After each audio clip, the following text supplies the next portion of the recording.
From the New York Times, it's The Headlines. I'm Tracy Mumford. Today's Wednesday, October 22nd. Here's what we're covering.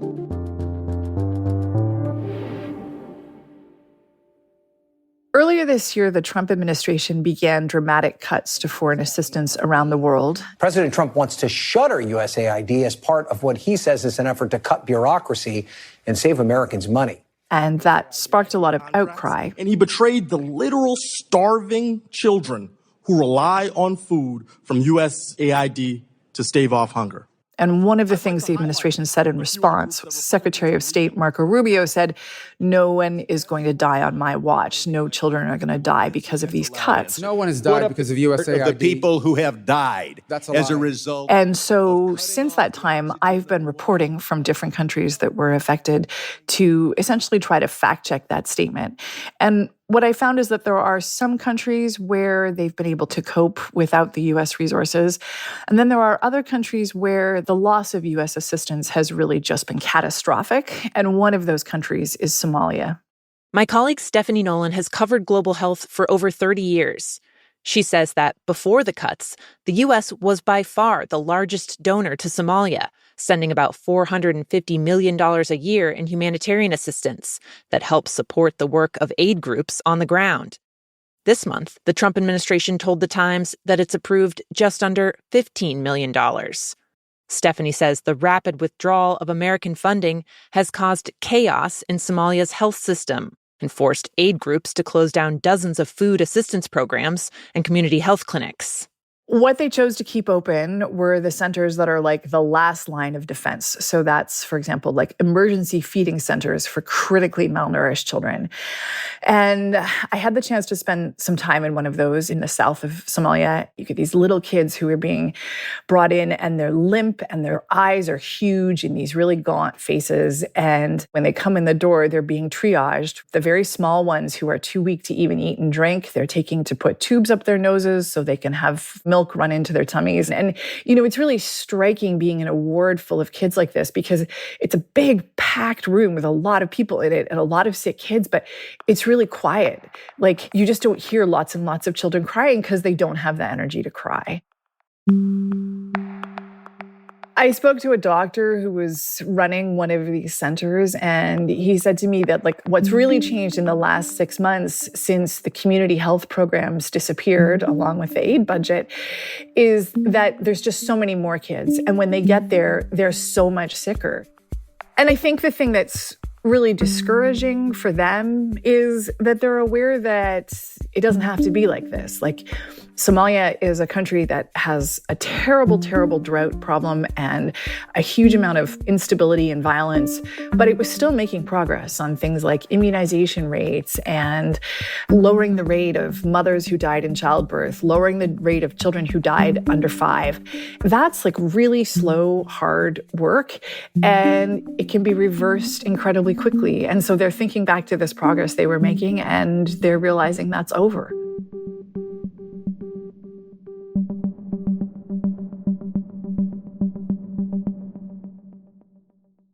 Now, 3 updates on the Trump administration.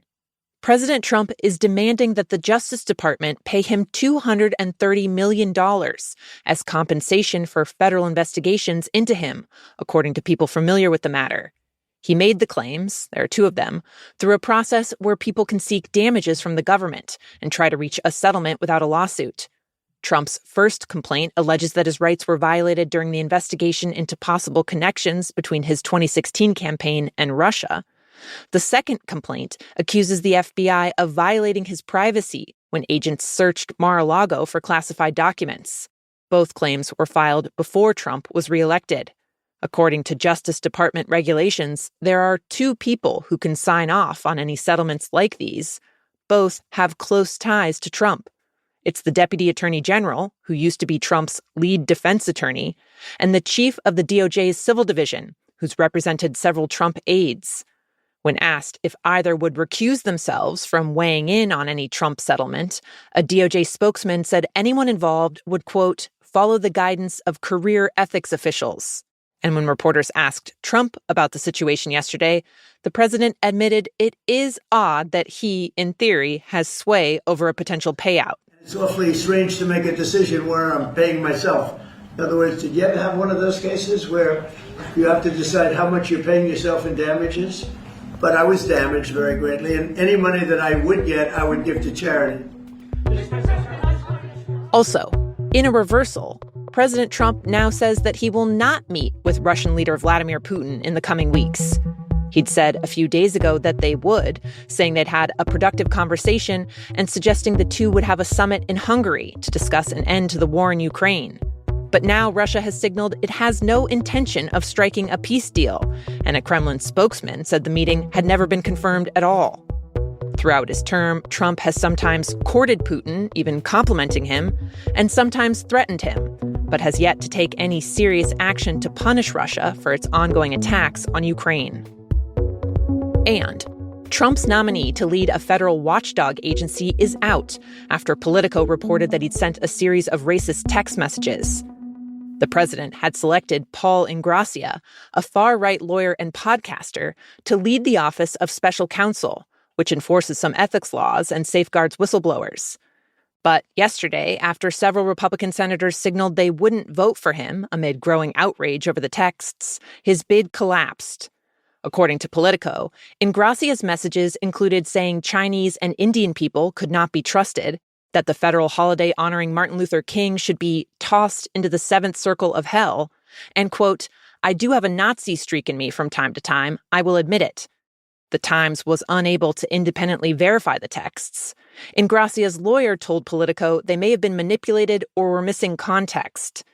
Ingrassia's failed nomination comes just a week after a separate Politico report showed that leaders of young Republican groups in multiple states regularly used racist and homophobic language in their chats, including joking about Hitler and gas chambers.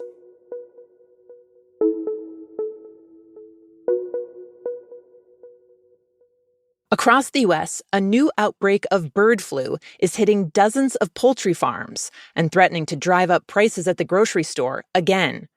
After cases dipped this summer, farmers have now reported an uptick of the disease, which has killed nearly 7 million farmed birds since the beginning of September. That includes over 1 million turkeys just ahead of Thanksgiving. One economist told The Times that wholesale turkey prices are already 40% higher than last year. Economists also expect egg prices to go up again, just like they've done in previous outbreaks. Bird flu often flares up in the fall when wild birds begin migrating south and spreading the disease. But this year, because of the government shutdown, states are navigating the surge without the kind of resources they'd normally get from the CDC and the Department of Agriculture. That's left local officials and farmers without up-to-date guidance on how to contain the disease or a clear national picture of just how bad things are. In the past few years, bird flu has not only infected poultry, but has also spread to dozens of other species, including dairy cows and people, though that risk remains low.